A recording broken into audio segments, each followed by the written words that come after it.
The Investigative Committee has charged former military psychologist Timofi Rudenko. He criticized the war unleashed by Russia in Ukraine. Several years ago, he resigned from the service. Since May 2022, he has been repeatedly detained by the police. The charges vary from petty hooliganism to preparing a terrorist act for May the 9th. Now Rudenko is under investigation. It is quite obvious that they are now gathering information that will allow them to bring a case. It could be related to his profession, his social media activity and messages, anything. Only he can know the details. I am sure that operatives came to him with questions, from which we can assume in what direction they are digging. Evgeny Smirnov, the lawyer of the First Department, in an interview with Current Time. Rudenko repeatedly complained about torture and threats from law enforcement officers, including a threat to rape him. Meanwhile, a resident of Krasnodar was sentenced to 6 years in prison for posts about Mariupol and Bucha. According to the law enforcement officers, 18-year-old Moscow activist Maxim Lipkany also spread fakes. Today, he is the youngest defendant under the article on fakes about the Russian army.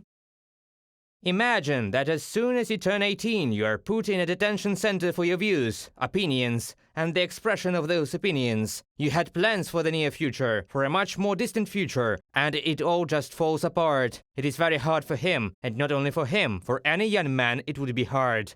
Alan Kachmazov, lawyer, in an interview with Current Time.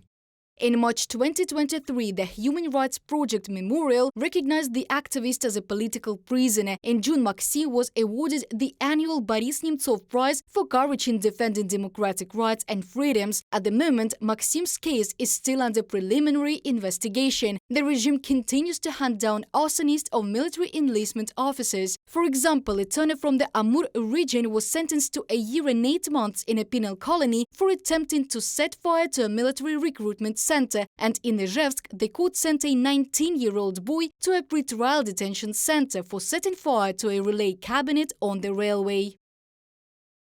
According to the investigation, on July 14th, the accused set fire to a relay cabinet on the railway section Lukshuda-Zavodskaya. The investigation believes that it was done for money, so the young man filmed the arson on his phone and took measures to conceal the means and instruments of the crime. From an article at Mediazona.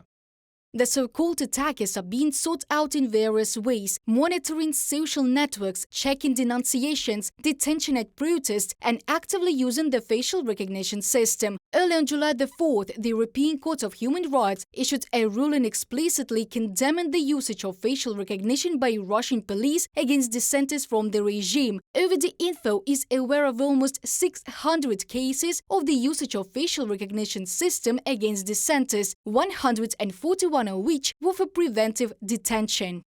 Facial recognition systems have also been used to search for people subject to mobilization. In addition, now cameras on Russian borders are also planned to be equipped with similar function. In spring 2023, Kyrgyzstan also joined the system. Now, if Russia has declared a person wanted by CIS, he can be tracked there as well. From an article at OVD Info. However, the Russian courts, unlike the European Court of Human Rights, did not see in this neither discrimination, nor violation of the right to respect for private life, nor infringement of freedom of speech and freedom of assembly. In all cases, the courts of first instance refused to recognize the detentions and the usage of the facial recognition system as unlawful. Reported by Diana Kolesnik, Yulia Granovska, UATV News.